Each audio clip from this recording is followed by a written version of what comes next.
für mich in diesem Zusammenhang dann auch die Frage.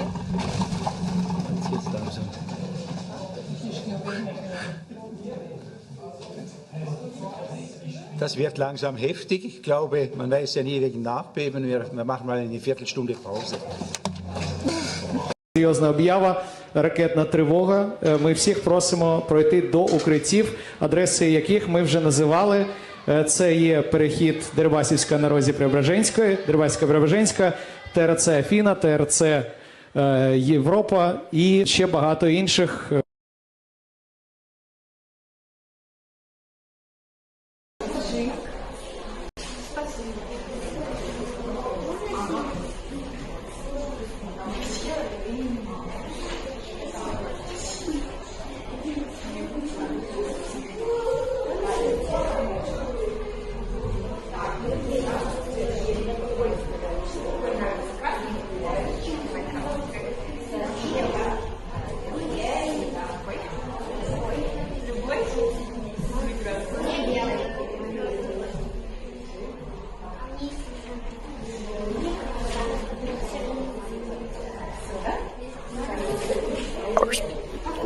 The Ukrainians are concentrating a lot of their counter-battery fire on Russian positions to the southeast of Kherson. Okay, we're going to go to one more question before Tweet Tura for Major Giroux, and then we're going to do the language with this update. Go ahead, Tweet Tura. Yes. My question was for Jason or Yehuda. I was wondering, how much has the counteroffensive utilized methods like false information and like letting signals purposely be intercepted by the Russians to let them know, like, basically, hey, something's going to happen that's not. So I'm talking about informational warfare, or much like, China spreading the virus across the global economy and saying that it was going to wipe out half the world. Sometimes information warfare has a big effect on the sway of a world war. Yeah, Twitter, I'm not an expert on the current offensive, the current counteroffensive the Ukrainians are doing, but information operations and information warfare is certainly an important, and it must be integrated into the combat operations. And we've seen this more frequently now over the past 2 decades of warfare. I mean, it's always been a consistent thing throughout all warfare. It's just within the past 2 decades, it's become more diverse because everybody has a cell phone now. And so I actually gave a lecture on information operations within urban operations at the Urban Operations Planners Course last July in Los Angeles with the 40th Infantry Division. And it's information operations, information warfare is just as important as the actual combat operations itself, because of how persuasive and psychological it is against not only the soldiers fighting, but against the civilian populations that are supporting them. So, but I don't know how that's working in the current combat operations, and I don't know how that's working in the current offensive the Ukrainians are doing, because, of course, both sides are very understandably not divulging their information operations plans. Thank you very much. That answers my question. Thanks for that. All right, Jens, real quick in the order language for his update. Jens? Yeah, I was just going to, you talked about the concern for the civilian population, and with the numbers of civilian casualties that are coming out of Mariupol, and, people drinking out of puddles, and we're going into winter season. I wonder if there's, waiting, trying to spare them.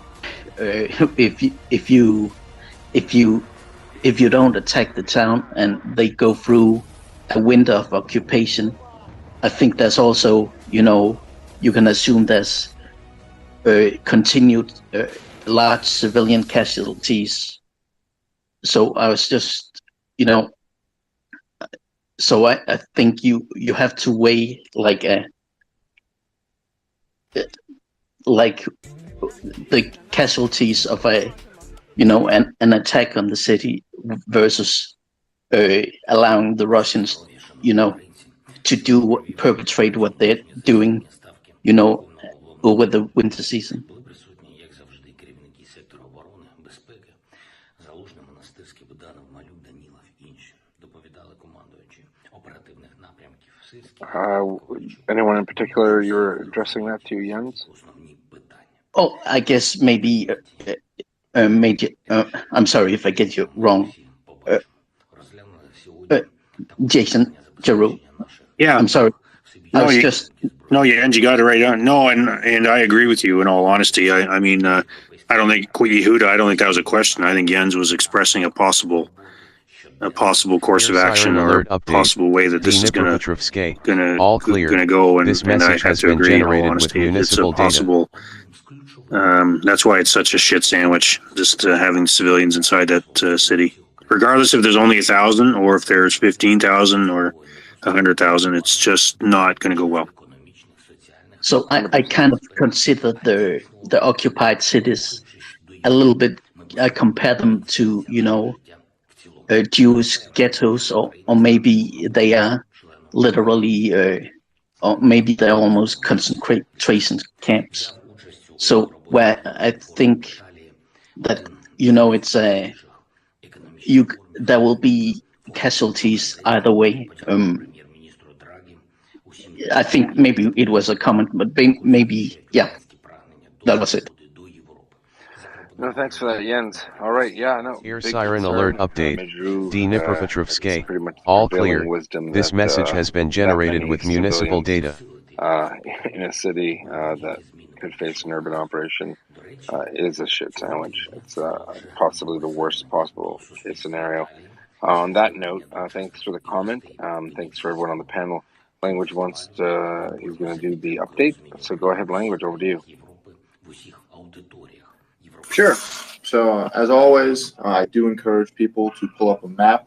It would make life a lot easier, especially as we get to Kherson.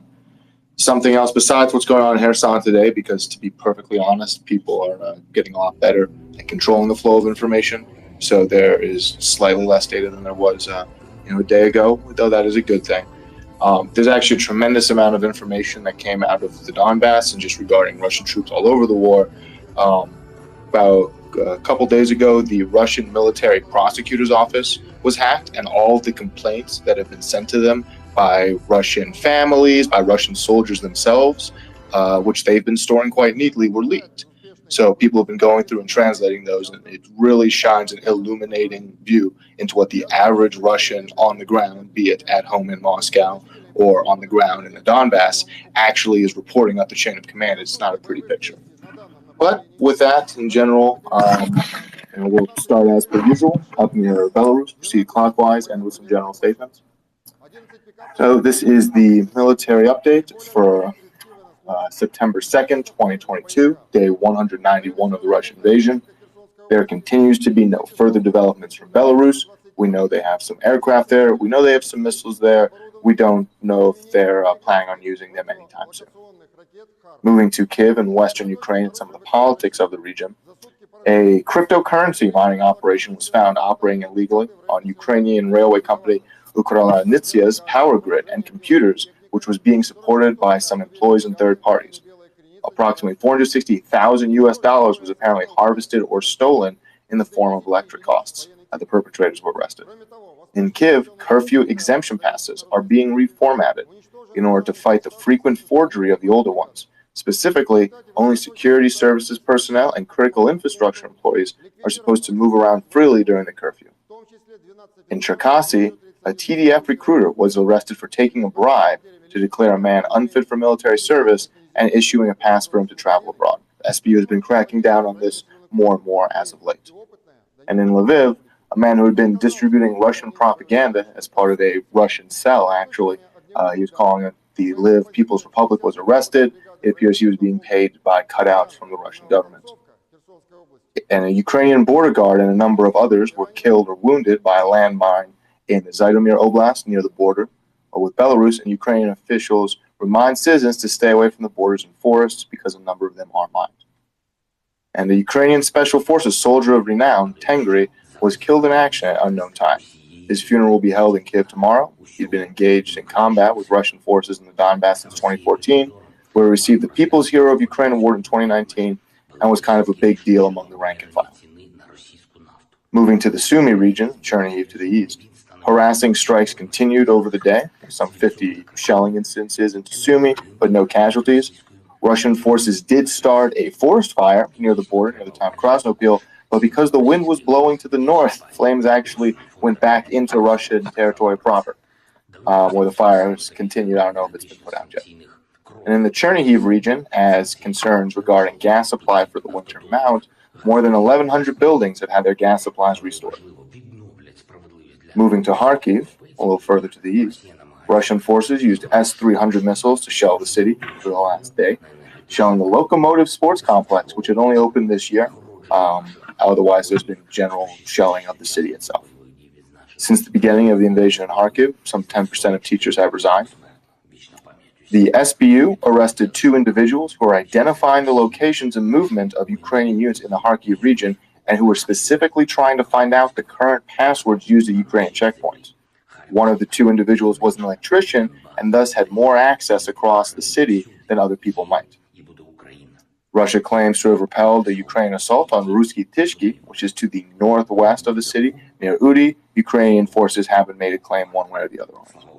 And British Foreign Legion soldier, 48-year-old Craig McIntosh from Norfolk, was killed in a battle in Kharkiv region while providing care to an injured comrade after his medical convoy was shelled. Moving to Izium, Russian forces have continued limited offensives south of Izium towards Sloviansk, but no report successes. Continues to be recons enforced with no large assaults. Artillery duels continue. Russia also continues to shell into the city proper, destroying a kindergarten building today, though thankfully it was not occupied. Russian forces attempted an attack on Husarivka, which is to the northwest of Izium, actually across the river, some 15-20 kilometers away, with the apparent goal of striking the backlines of where Ukrainian forces are believed to be based and shelling into Izium itself. This Russian assault was repelled. Allegedly, Russian troops are trying to pin Ukrainian forces in this area via shelling, not so much so they can advance, but so that Ukrainian troops cannot move and reinforce other areas around the country or in the Donbass. Moving east to Seversk, not a tremendous amount is happening besides the regular artillery. Russian forces have not conducted any ground assaults. They continue to push more of their forces further south towards Bakhmut. Speaking of Bakhmut and the territories around it, to the northeast in Soledar, Ukrainian forces have apparently been reinforced in Soledar with more combat-capable and NATO weaponry-equipped units per complaints from Russian signal intercepts in the area who are upset that they're being attacked. It appears that Russian forces may have been pushed back further to the southeast in the city, past the large mine, the first thing you see if you open it up on Google Images, and into the industrial area in the southeast.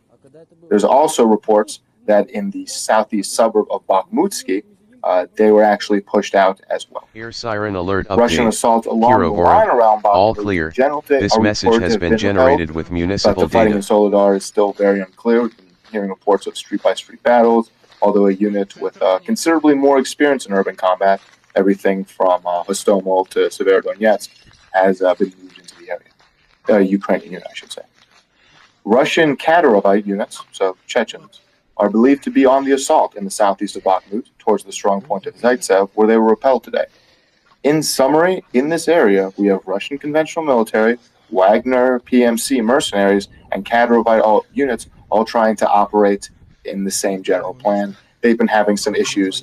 Frankly, egos get involved. One group believes they're more in charge than the other, and people try and take charges on themselves and launch assaults to prove that they're badass or whatever. That doesn't work well when you don't coordinate. Moving to Donetsk, Siren alert Putin update. has allegedly Kira ordered Voron. to completely All clear. capture the Donetsk This region message by has been September generated 15th, with having municipal moved up data. this timeline from the end of August. Considering that Ukraine still controls more than 45% of the region, this is very unlikely to happen.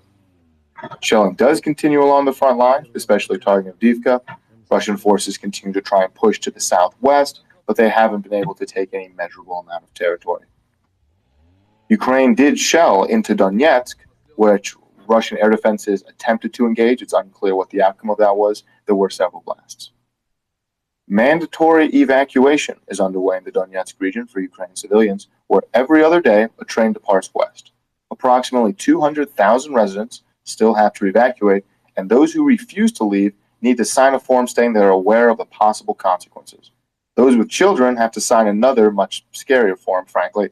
And if you have adopted kids, the kids can actually just be removed from their custody if they do not wish to evacuate or let the kids evacuate on their own. Ukraine saying, hey, we're not going to waste time dragging you out of here, but you have to understand what this could look like in a couple weeks. The Wagner PMC head, Yevgeny Prigozhin, who is apparently still alive after their headquarters was shelled last week east of Bakhmut, visited 2 prison colonies just over the border into Rostov, Russia, and recruited 1,000 prisoners, predominantly violent offenders and robbers. He allegedly told them, quote, once you get there, do whatever you want with the Ukrainians, you won't get any trouble for it, unquote. The prisoners were offered commuted sentences if they served for 6 months.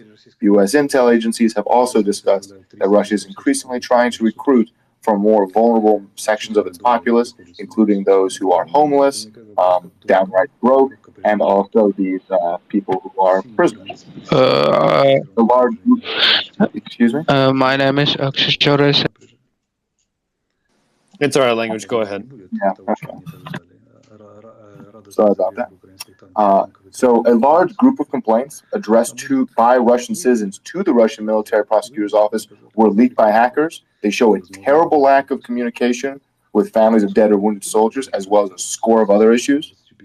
There's reports of Russian soldiers looting houses in the DPR, LPR occupied territories that have been occupied since 2014, and a huge number of conscripts who have had their signatures forged to say they consented to being deployed into Ukraine.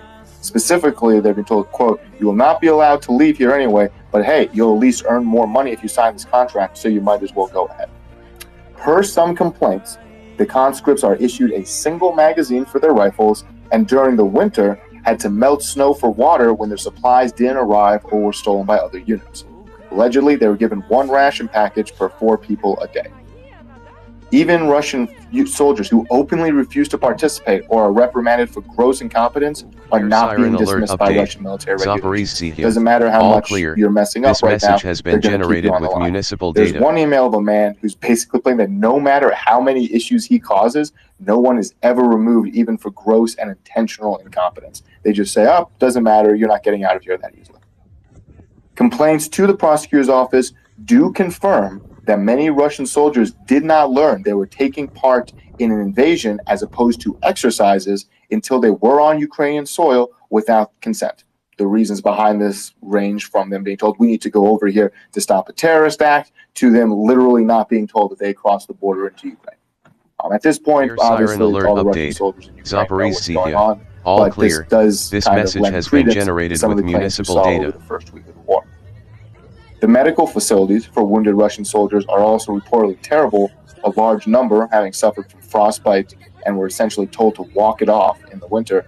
Painkillers are apparently the only general available treatment that they currently have access to, and that their backline medical facilities are just nigh apocalyptic at best. Intercepts from a Russian unit in the Donbass itself allegedly state that after the 15th of September, the soldiers and officers are going to lay down their arms and refuse to fight anymore. Not that they're necessarily surrendering, but that they're refusing to go on assault. The soldier's wife, in the leaked phone call, asked if they would be punished. The soldier kind of laughed and said that nothing's going to be done to anyone if the whole unit refuses. Siren alert update. Zaporizhzhia.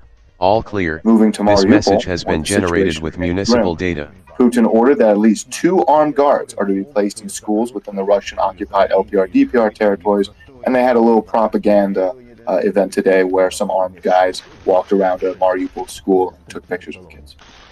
And Ukraine has begun the process of returning bodies of Ukrainian soldiers that were killed at the Olenikov POW camp at the beginning of last month. Moving to Zaporizhzhia, the southern axis, and the nuclear power plant there were no major assaults of note along the Zaporizhzhia front in the last 48 hours.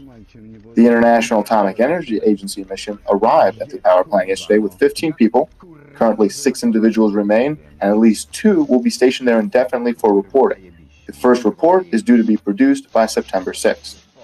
Apparently, the investigators were not allowed to have private conversations with plant staff and were essentially led around by the Russian forces at the plant. Despite the shelling, the nuclear power plant is reportedly working and in, quote, relatively good condition.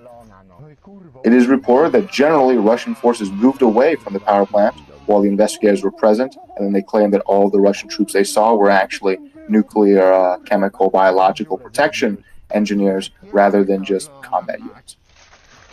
There were significantly less artillery strikes outgoing from Enerhodar over the last 2 days, although there were mortar strikes on the 1st, which Russia claimed were being done by a Ukrainian landing party that they completely destroyed, but we have no evidence of. Seems to be very unlikely. In good news, reactor number 5 at the nuclear power plant, which had previously been disconnected due to Russian shelling, was reconnected to the local power grid today. Currently, 2 of the 6 reactors are operating with the power grid and online. Otherwise, in the south, 2 Russian positions in Melitopol were hit by Ukrainian artillery within close time of each other, indicating that you have not only accurate Ukrainian artillery, but that people are able to get pretty good eyes on. We don't talk a lot about the partisans in Melitopol, but they're doing a good job. Moving to Kherson. Across the Kherson front today, the Ukrainian operation continues. Russia launched 8 airstrikes, while Ukraine launched 22, which along with over 400 artillery fire missions were responsible for eliminating 106 Russian soldiers, 35 armored vehicles, 14 tanks, 10 artillery guns of various types, 2 ammo depots, and a pontoon crossing or ferry further upstream along the Dnipro River. The command post of the 205th Motorized Rifle Brigade, a Russian unit which is currently in Snihorivka, the largest Russian hardpoint on the west bank of the Inhulets River, was reportedly hit by Ukrainian artillery today. Ukrainian forces continue to target areas around the Antonovsky and Novkakhovka bridge, as well as apparently some of the much smaller bridges all across the Inhulets River. It appears that Russia only has access to 2 of these, essentially not pedestrian, but these are very much not highway bridges. And then one of those is within artillery range of Ukrainian forces, and its status is unknown. It does appear that Ukraine is attempting to completely section off the southwestern half of Kherson Oblast that is Russian-controlled from the northeast section that is currently Russian-controlled in order to interdict supplies. Speaking of supplies, it appears that Russia is having considerable difficulties. They've increasingly relied on using ferries to bring things across. One of those, it's unclear whether it was the ferry itself or the area where it was offloading, was hit today with enough Russian casualties that 3 separate trucks had to come and pick up the bodies. Beyond that, it appears that Russia is using helicopters to transport supplies over the Dnipro to Kherson Airport, but the throughput is extraordinarily limited, with no more than 2 helicopters landing at a time. Otherwise, Russian forces have really focused on entrenching around Kherson Airport, preparing defensive lines. It seems that this may be their main source of supplies that they can get in a rapid fashion, and that's why they're trying to dig in here. Otherwise, along the front line itself, Ukraine troops continue to fight along the M14 highway northwest of Kherson towards Kislivka, and the outcome is currently unknown. It's believed that Ukraine wants to advance at least to Kislivka, where their artillery would have free range across all of Kherson city. Ukrainian strikes further to the east, near Pravdini, were able to hit and destroy a Russian UAV control node.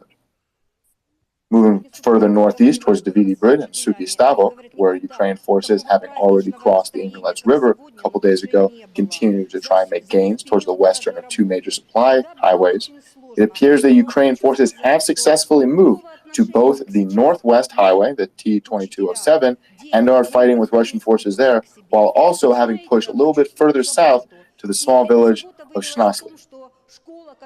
Russian and Ukrainian forces allegedly fight for control of Novodimitrivka, a major suburb further northeast along the river, but the outcome is unclear.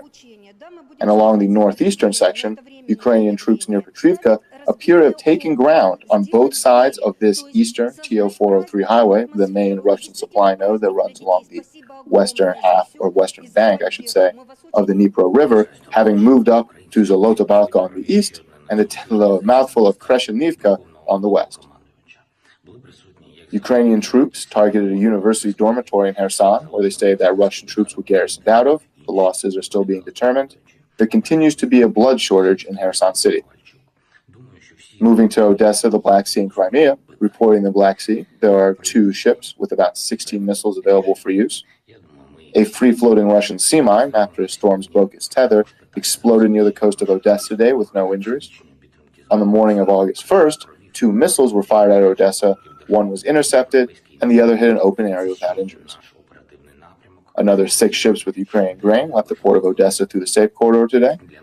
And a ship carrying Ukraine grain to Italy ran aground near Istanbul, temporarily stopping traffic in the Bosphorus before it was towed to Istanbul. Apparently, no damage, no leaks. Russia is apparently offering plots of land and property in Crimea to those who serve in the Russian military for a minimum amount of time and receive awards for service. They're trying to push this more towards the officers rather than just everybody they're trying to recruit. In general, yesterday, Ukrainian forces eliminated 450 soldiers for a total of 48,700, 21 APCs, 43 over the last 2 days, 12 tanks, 34 of those over the last 2 days, 13 artillery systems, 2 of which were rocket artillery, 8 cars and trucks, and 2 UAVs. The losses were most pronounced in the Kherson region.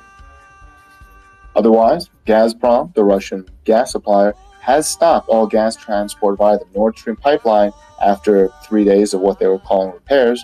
This is officially due to malfunctions and technical issues, while the European Commission believes that Russia is lying and withholding the gas to punish and extract concessions from European Union states.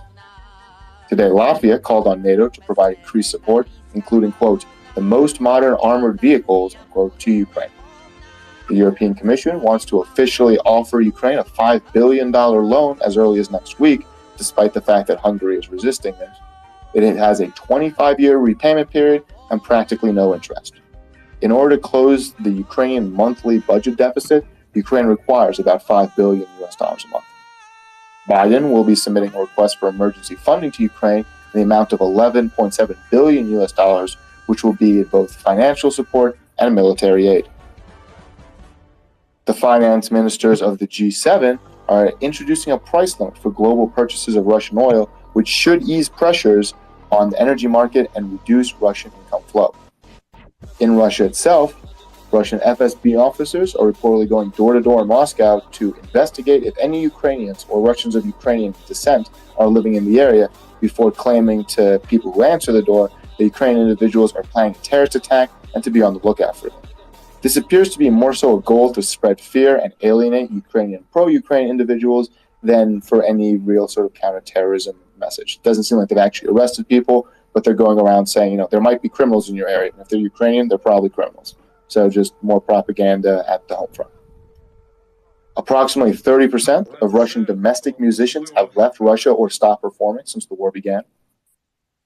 As of September 1st, with a more recent survey, 48% of Russian citizens want to see the war continue, and 44% believe it is necessary to establish peace negotiations.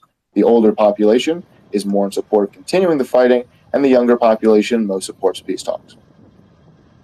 And the Chinese payment processor UnionPay blocked the functioning of its cards in Russian banks out of fear of secondary sanctions being applied.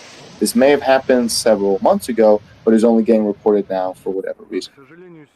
And in New York, agents of the National Security Investigation Service, as well as the FBI, searched real estate allegedly connected to Russian oligarch Viktor Vekselberg, as well as properties in Miami and the Hamptons.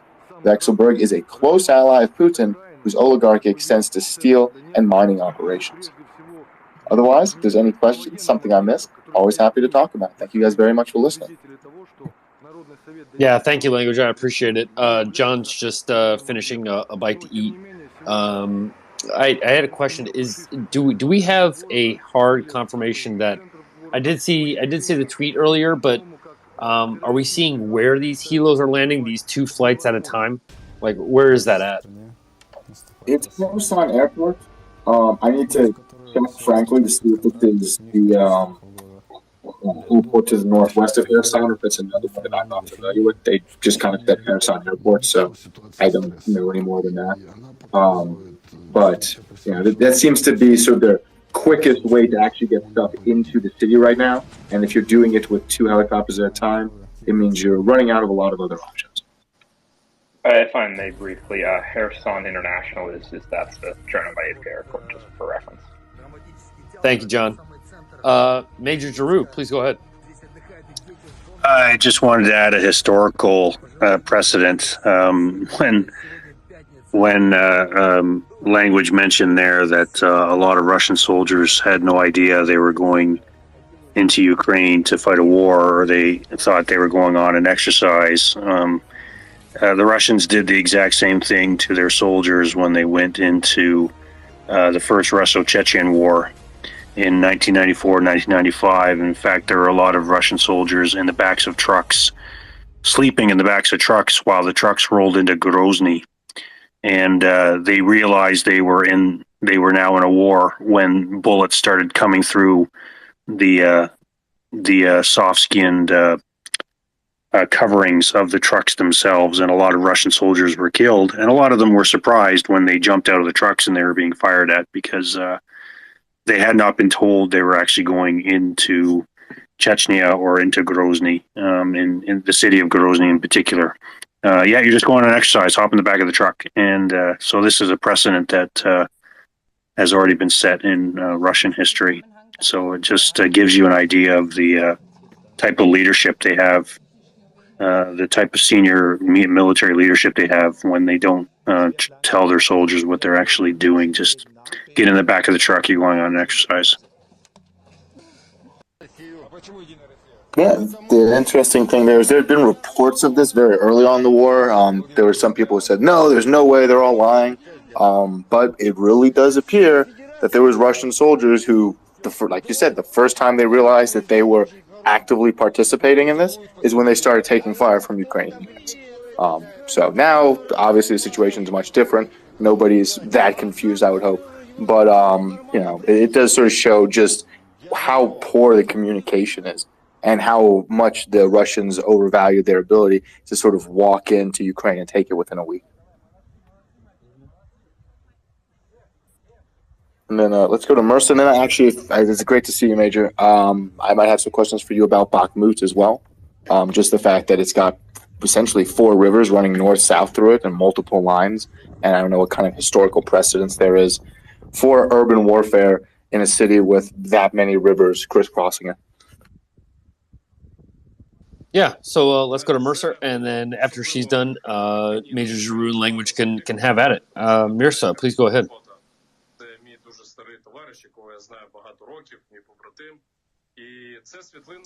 I believe it is Miss Martinez. Let's say Miss Martinez. Your hand is up if you'd like to ask a question. Oh, did I crash? Mic check. You're here, Craig. Okay. Okay. So Mirza is not with us. We'll leave her hand where it is. Here. Oh, yes. Hi. Sorry. Can you hear me now? Loud and clear, ma'am. Okay. Hi from Bosnia and Herzegovina. I was listening about soldiers that they didn't know where they actually were going. Like training exercise. When I was watching news, 140,000 soldiers, that's not a training exercise, mounting on the border of Ukraine. But again, Putin, he's a dictator. Air siren alert update. Kherson, all clear. This message has been generated with municipal data. It's what he decides to do.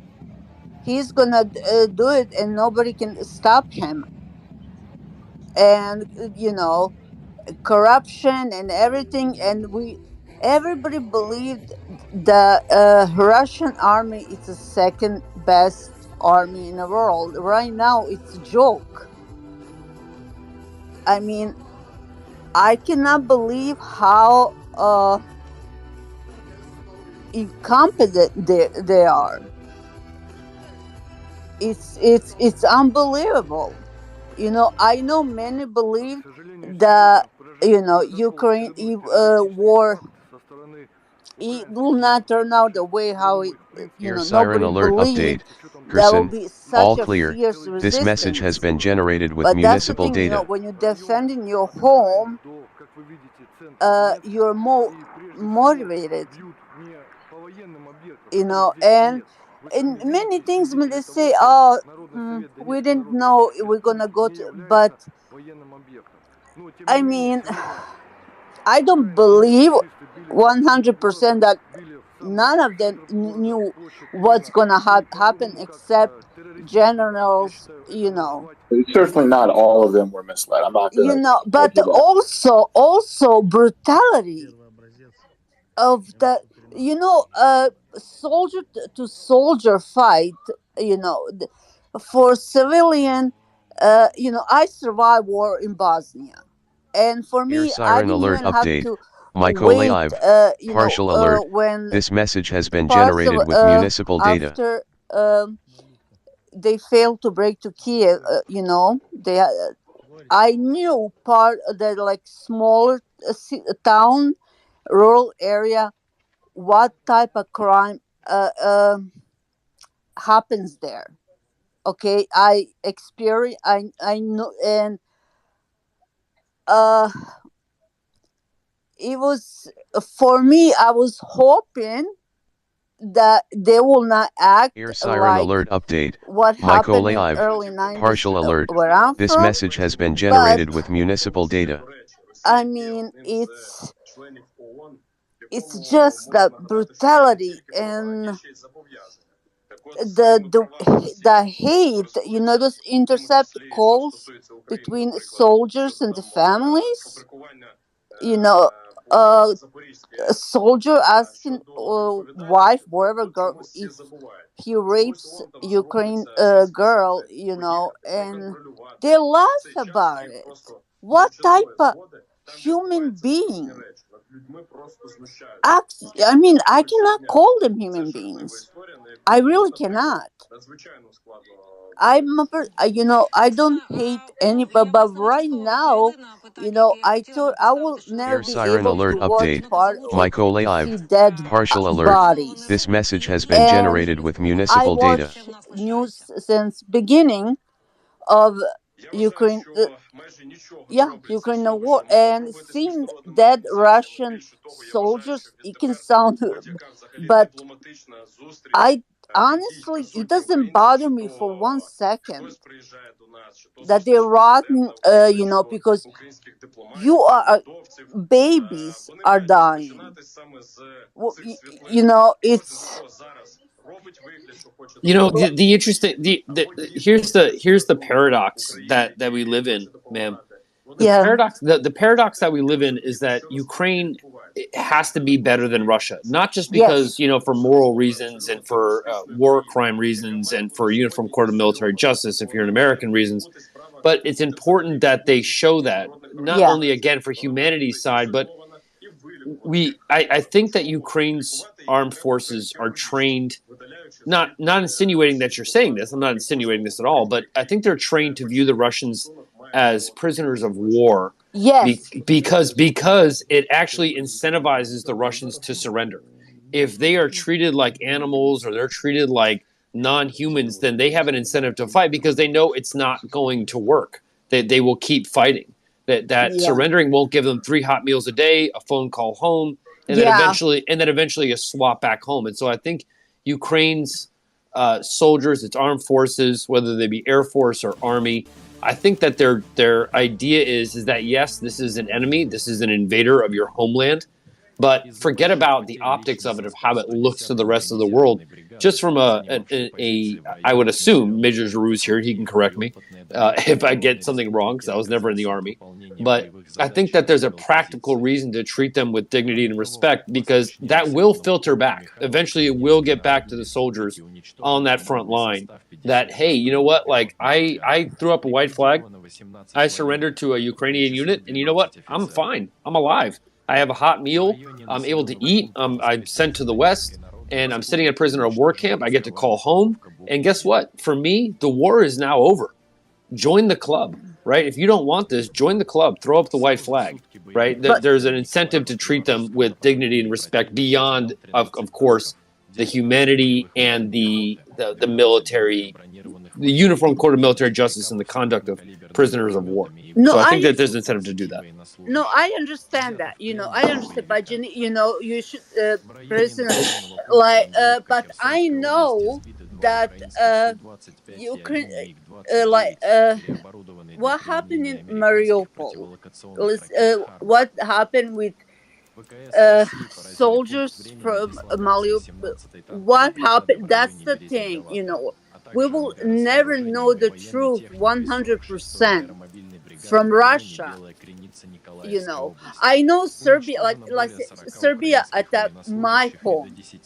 You know, Russia supplied them with, but it's not hate, or that I will say, you know, they deserve to suffer. But if I see, I do see on the TV dead body of Russian soldiers, it doesn't bother me. I had PTSD from the war, but what I'm seeing, because those atrocities that they commit, you know, women, children, senior, it's painful. It's everything that I went through in the war back in 90s, you know, and I just, it's unbelievable. They call Ukraine, they are brothers, that they this, and all of a sudden, you know, if you're not gonna bend to Putin's will, then you're a fascist. You need to be eliminated. You're subhuman. You know, that it's, I cannot understand yet that type of a thinking. And the people in that country, Russians, I would say this, if this helps, because with respect to your experience and your individual experience in war, I'll be honest with you, I haven't experienced what you have experienced, and it's not fair for me to offer a different thought processes than your life experiences have taught you. But maybe this might help contextualize, right? And for the broader audience and people who have their hands up might want to add on to what you're saying, but maybe this might help, right? The greater the indiscipline of an army, the more unprofessional an army is trained, the more unprofessional an army will act. What you're seeing, I believe, by the Russian forces, and again, somebody please, you're more than welcome to step in and correct me. What you're seeing is not an army, not a professional soldiery. What you're seeing is a bunch of people who have been conscripted, thrown into ranks, handed an AK-47, and when you do that, when you introduce violence to the average human being, when you introduce that level of violence to the average human being who isn't disciplined and trained, then they don't have anything to fall back on except their basic instincts of, quite frankly, if I can say it, marauding, raping, and pillaging. Because when you're in an environment of combat, I did read a book when I was in the service and I was studying at college, that there was a book that demonstrated that people in combat who are generally normal human beings, right? You see them at a coffee shop, they work at a factory, or you know they're the manager of a company, etc. That when you introduce them to extreme violence without discipline, absent discipline and absent training, then they more or less revert to base instincts of what human beings are at our core, and that is fearful. We are scared. There is such a thing as called forward panic, where people are put into a rush and they're put into an assault, and they realize that they have two choices. They can either retreat and go away from the group, which is actually against human instincts. Human instincts tell you to stick with your fellow human beings, or you move forward with a tenacity that is beyond, again, an undisciplined army. And so hopefully that helps kind of contextualize it. Again, I'm more than happy to be corrected on that. This is a fundamental belief. I studied this at college. I'm not by any means a professional soldier, but just kind of as a baseline, I would use that as this is the result of grabbing people off the street, conscripting them for a year, putting them through a slipshod training exercise or whatever you might call it, and then telling them to engage in lethal combat. They don't have anything to revert back to except their baser human instincts. So hopefully that kind of helps you. I'm not saying understand it. Nobody can understand this. I'm not trying to justify it, but hopes that provides context. But with that, I do want to go to hands that we have in the air, if you don't mind. But thank you so much, ma'am, for sharing that with us, sharing your experiences with us. Obviously, that region of the world has suffered quite a bit. I remember being a kid. If you want me to share a quick story with you so you understand where I'm coming from.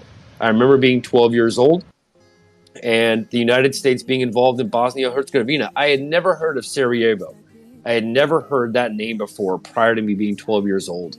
And when I heard about it, when I saw it, it shook me to my core, because when I was a kid, what you're trained in the West is that genocide happened during World War II.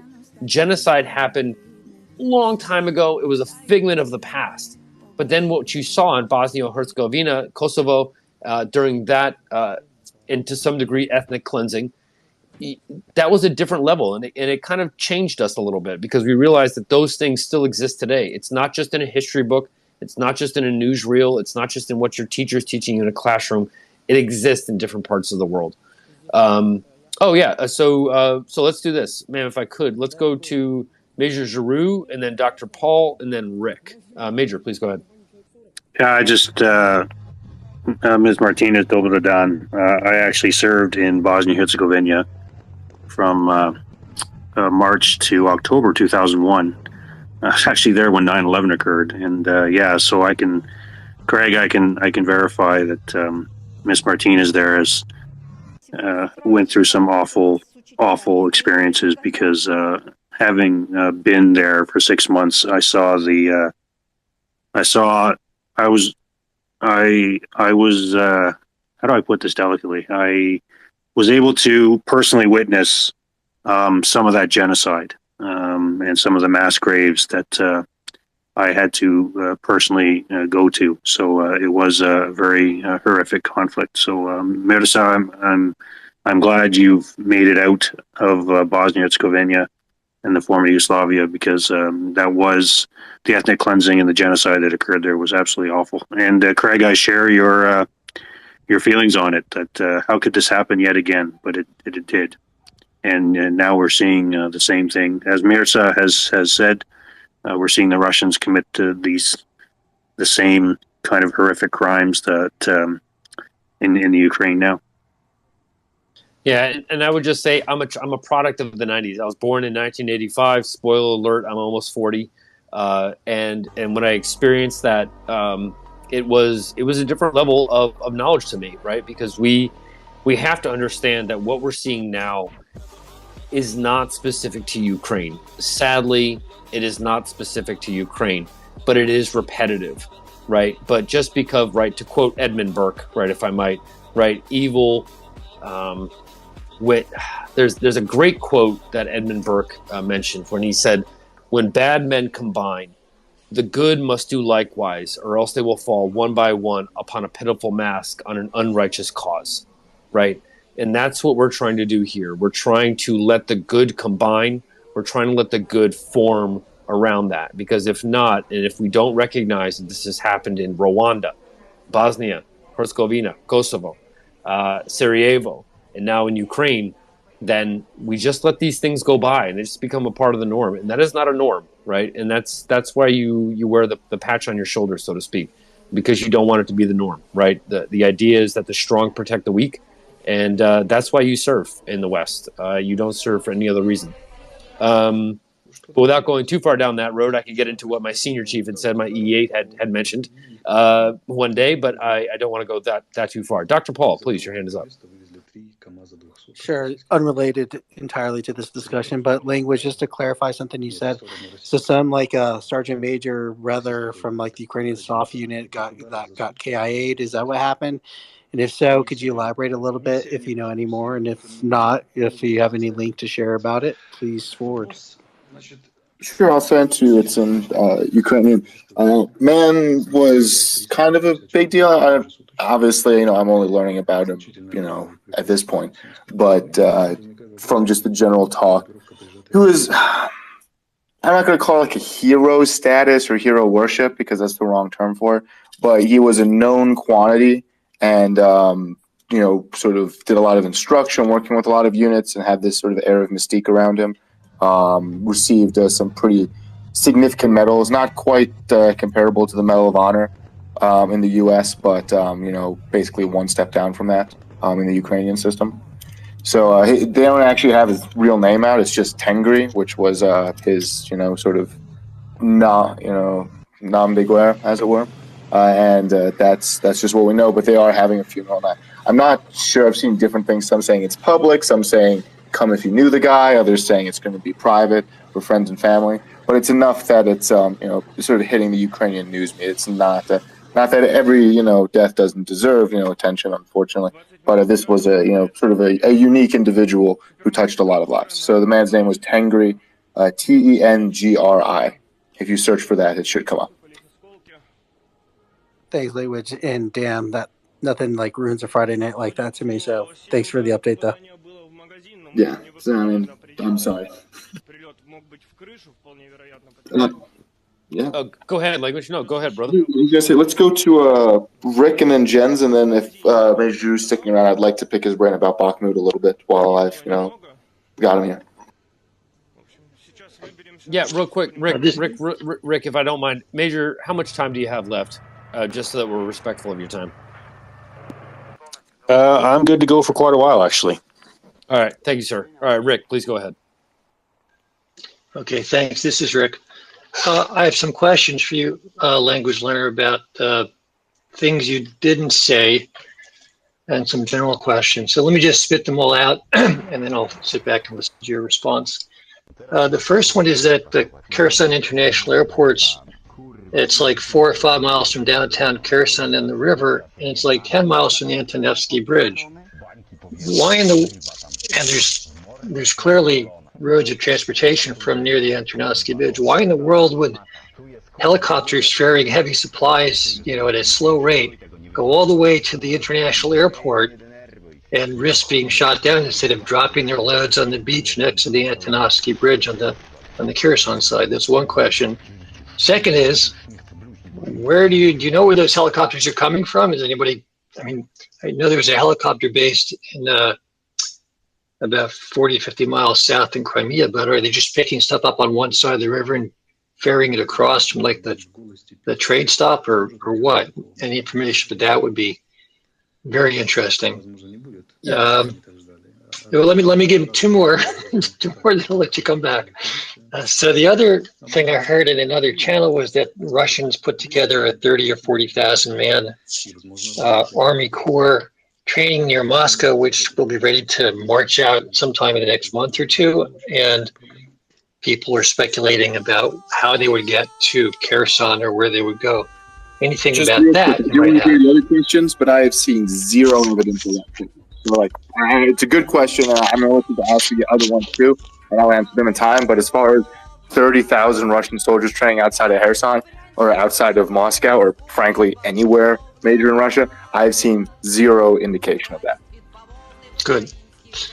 Last question is, I know from watching the reports over the past few months that at least some of the Ukrainian pilots were training initially on non-U.S.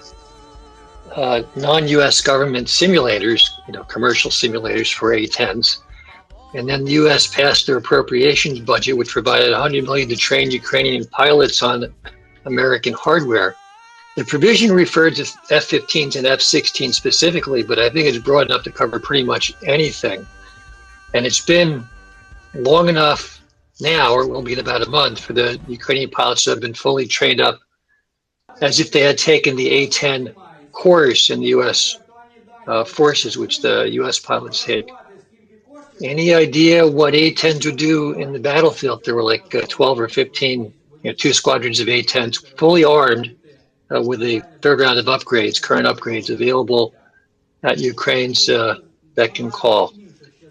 And with that, I'll sit back and listen. Okay, so good question. So, I think, frankly, there's more to be said about the aircraft, so I'm going to hit that 1 second, if that works.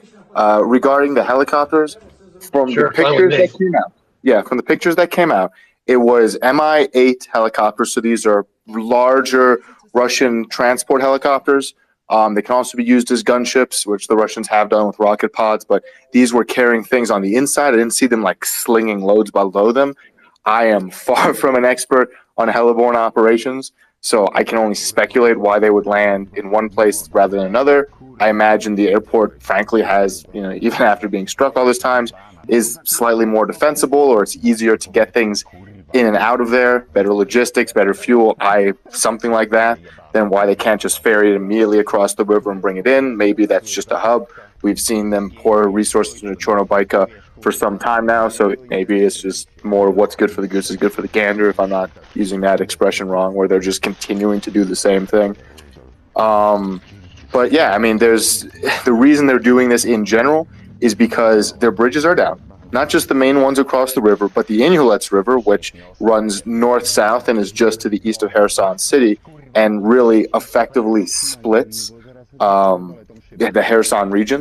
That has, as best I can tell, out of maybe 4 or 5 sort of very small bridges that are capable of being used, only 2 or 3 of those max are currently even able to drive a car across.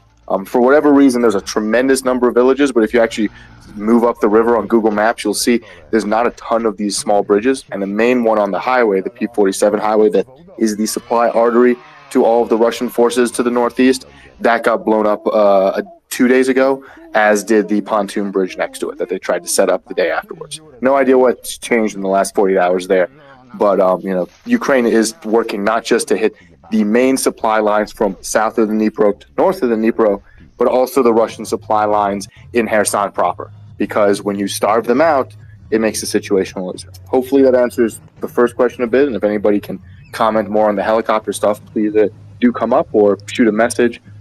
Regarding the aircraft, and I'm going to be a bit of a downer here, what would happen if we sent in a bunch of A-10s?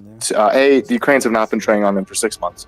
B, the group that's working with them was essentially a Ukrainian businessman who saw A-10s, went, wow, that's cool, we could use them, and has been using essentially flight simulator software. It's not something officially being done by the Ukrainian government. And the Ukrainian government has come out, more recently and said, hey, we want F-16s, F-15s, because we don't have this sort of air superiority that we would need for A-10s. And other people. There was actually a conference I want to say it was in Aspen, Colorado. Okay. Yeah, if you don't mind, Andrew, just give me a second, please. And a couple of weeks ago, where basically people were like, oh, we'll send A-10s, and the consensus was it would be able to fire NATO munitions. It'd be essentially a missile truck in the sky, which would be fantastic. But it's slower, different mechanisms, and less heavily armored than the Su-25s that Ukraine currently has, which are already at risk with what they do. So A-10s are probably not what they want the most right now. But what we have seen, though, is that there's an integration platform that's been developed, and there's people talking about it, so it's public if you look hard enough in Russian and Ukrainian on how exactly these American munitions are able to be fired from these, Soviet-style aircraft. Just in the interest of, being cryptic or just trying to be sensitive here, until I see that hitting mass media, I don't really want to talk about the exact systems. But the whole benefit of a NATO aircraft is that they can use NATO missiles, which are frankly better than the Soviet stockpile that Ukraine has access to. So if you can find a way to launch those off of a Russian platform, and currently there is, at least for some missiles, a solution to do so with a lot of moving parts, then you don't have to worry about retraining the pilots. It's just a matter of, okay, we've removed that variable, because it's going to take months and months to set up training pipelines if you sprint these people through it. And beyond that, now you need to have the logistics. You need to have the supply lines for these aircraft. You have to have the parts. You have to have all of these things, which takes a while. For reference, I believe Slovakia, who is currently transitioning over to F-15s, F-16s, they had asked for, and I believe it received, essentially guarantees for 2 years of other neighboring countries and the U.S. actually sort of providing their air defense needs, because that's about how long it takes to fully change your Air Force over. So not to be a downer here, but there's ways to do things in the short term. There's ways to do things in the medium to long term, but I don't think we're going to see A-10s flying over Ukraine anytime soon. Okay, a couple updates then. That's a very... If I may, Craig, I believe, has some info on the helicopters. I believe that's in his wheelhouse. So let's go to Craig, and then Rick will go back to you. Yeah, so you know what? Here, let's do this, because we do have Major Giroux up, and I do have about 3 speakers that I have to raise up as well. So I did do some fun math. Fun if you're a Ukrainian, not fun if you're a Russian. I did do some fun math, so here's what I can do. I'm going to put off the helicopter talk for just a little while, if I might. But one thing I do want to comment on is the aircraft. And Major Giroux, I see your hand up. Just give me just 1 second, if I could. So, for you that are trying to come up here's what I want to do. Let's do a quick PSA, John, very, very briefly.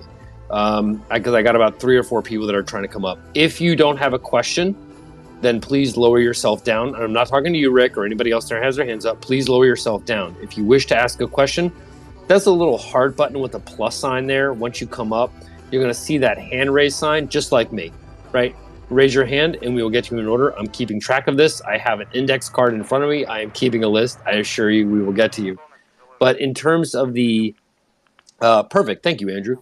But in terms of the A10s, here's what we have to understand about A10s versus Su-25s. Number one, Su-25s have the aeronautics that Ukrainian pilots are able to teach to other Ukrainian pilots, which means a Su-24 pilot. So the way that we would do it in the U.S. Navy is that you would have one pilot teach other pilots how they would do it after they've reached a certain level, given the aeronautics and the stability controls and the fire controls of the F-18, let's say, right? Think of it the same way as an A-10.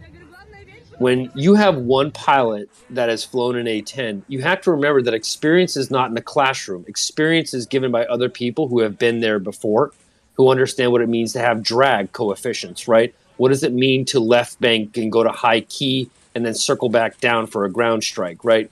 Those kind of aeronautics can't be learned on a flight simulator. You can only do it by flying and by flying with somebody who has flown that aircraft before so that you can watch them do it. The Su-24s, just given a purely cost-benefit analysis, number one, there are Su-24s and Su-25s that are in former, quote-unquote, I'm not trying to insult anybody here, but former Warsaw Pact countries. They have these. They are flying these right now. You can hand over these aircraft, and those people that have had experience with the aeronautics and the drag coefficients with these, depending on your altitude, speed, and descent ratios, specifically when it comes to guns, right, using guns hot, then that will allow you to kind of really multiply the training factor. But to say that A-10s are going to show up, you need to have somebody who's been in combat with an A-10. You need to have somebody who's used the system, who can then communicate and say, hey, when you see this warning light, it means that. When you are coordinating with ground controllers and you say, hey, I'm at 5,000 feet, I need descent, that ground controller can adjust the coefficient to the descent and say, yeah, you're cleared, and then start stacking aircraft. The aeronautics are, the principle is the same, but the aeronautics are not. And so I would simply say, from a cost-benefit ratio, more and more and more Su-24s and Su-25s, because there are more and more Ukrainian pilots that have experience on the airframe of the Su-25 and can train these pilots that are coming up, these butter bars, if you will, right? Lieutenant junior grade, lieutenant first grade type of pilots, and allow them to have that experience in real world. So that's what I would say in reference to the A-10, but I'll leave it there. Major Giroux, you had your hand up. And then Rick, stick with us, because I'm going to, if you don't mind, I do have some really good math that, like I said, it's really fun if you're Ukrainian. It's not so fun if you're a Russian. So stick around for that helicopter conversation. So let's go to Major Giroux. Did you have your hand up? Did you want to add to that, sir? Yeah, it was about the helicopters, actually. And Rick, I do know a few helicopter pilots in the Canadian Armed Forces, and I can tell you that, and being an urban warfare historian as well, I can tell you that if I'm a helicopter pilot, I'm staying as far away from cities as I possibly can, because helicopters traditionally don't do too well in cities. The American example, of course, is Black Hawk Down in Mogadishu on the 3rd and the 4th of October 1993. Pop forward a couple more years later. Again, the Russians going into the first battle of Grozny lost 31 figures, 31 helicopters. One was shot down. The other 30 were pumped so full of bullets by the Chechens that they limped back to their heliports. So helicopters traditionally don't do too well in urban operations. Why? Because you need to be able to clear all the buildings so that bad guys can't shoot them down with air defense weapons or even rocket propelled grenades. So if I'm a Russian helicopter pilot, I am going nowhere near Kherson at all. But if there's an airport, I'll gladly go there and dump my stuff off and get refueled and then get out of there, because from what I understand, I'm following Chuck Farrer on the Twitter here, and Chuck has been given some really good updates on Kherson on his, and apparently there are Ukrainian, from what I understand, there are Ukrainian special operations forces and guerrillas who are still working in Kherson as we speak. And so, what a juicy target that would be if a helicopter happened to be flying just on the other side of the river of the city, because that's a nice juicy target to shoot down. So I would suggest that there, Rick, that if I'm a Russian helicopter pilot, I would stay away from the city, and the safety of an international airport is much better for my aircraft. Because the funny thing about,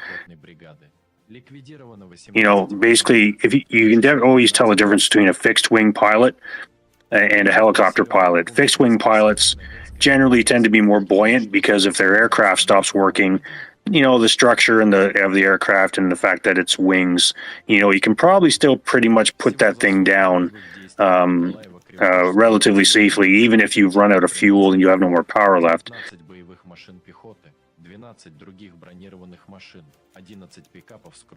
But in a helicopter, you put a bullet into that thing, or suddenly the blades stop turning.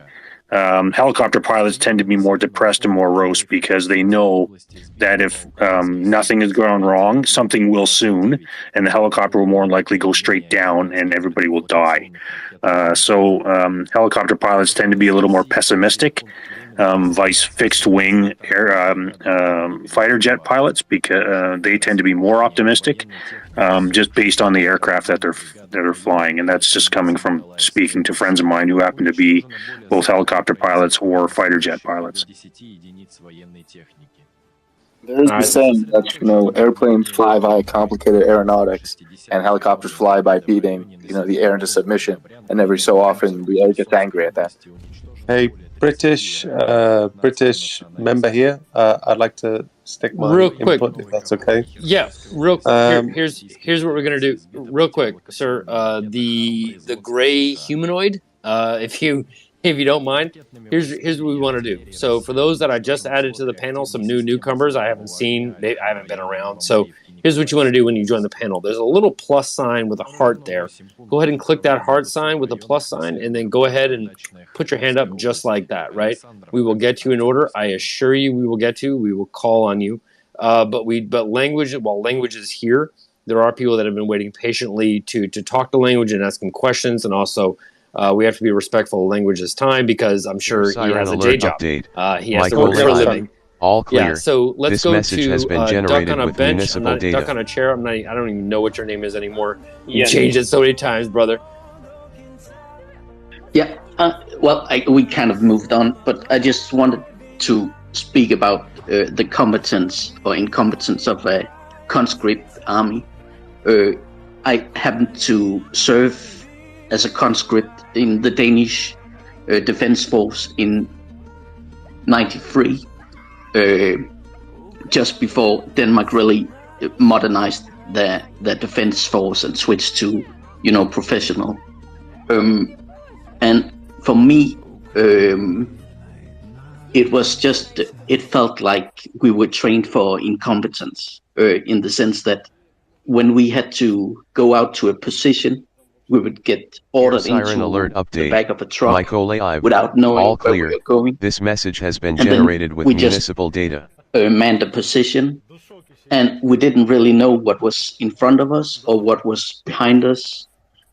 That we just had a general direction, and we didn't know anything about our supplies. We had supplies delivered daily, and ammo pouches were full, but it just felt like we had a gun we could fire, but we generally were without maps and just had like a direction. And to me, at that point, Yugoslavia was breaking up, and I couldn't imagine myself. I didn't feel like I was being trained for any kind of use in real combat. I thought it would just be Lord of the Flies or something. Wow. I don't want to interject without being interrupted for a second. So real quick, gray humanoid, real quick. Here's what, again, respectfully, raise your hand. We will get to you. I assure you. If you do have an immediate question, you can DM Language Learner. You can DM myself or John Ridge. You can send us a direct message via Twitter. My direct messages are open. I do not block anybody. I do not censor anybody. If you do have something that you want to ask, send it to me, and I will answer that for you the best of my ability. In the meantime, though, I would just ask, please just hold that for just right now, because Language Learner is actually next. Believe it or not, Language wanted to talk to Major Giroux just very briefly. We're going to go to Language, and then we're going to go to Hands, and then we're going to kind of engage in general conversation from there. So, Language, if you want to go ahead and take it away, it's your time, and then we will go sequentially. Sure. So, to Major Giroux, we're looking at Bakhmut, and I'm going to be extraordinarily pessimistic here and say that at some point in the next weeks or months, we will see a battle for Bakhmut city itself, right? Probably after Russia is at some point able to climb up the southern and northern approach. However, what I can't help but notice when I look at the city is that there's a number of rivers that flow through and around it. Depending on whether this is the same river or not that just doubles back on itself, it's either 3 or 4 rivers running north-south. And then, they kind of scroll around the northwest part of the city. Are there any historical precedents for urban combat in a city that is crisscrossed by a large number of waterways? Because, frankly, I think you'd be the man to ask on that. Well, I don't know about crisscrossing waterways, but I mean, most urban areas are built on littoral features, whether those are rivers that go through the city, rivers that go through the city, or the river is, or the urban area is, on a body of water, whether it's a pond or a lake or even an ocean. But a majority of the world's cities are actually situated on waterways somehow. So Stalingrad had the Volga River going through it. The Ortona was located right beside the Adriatic Ocean.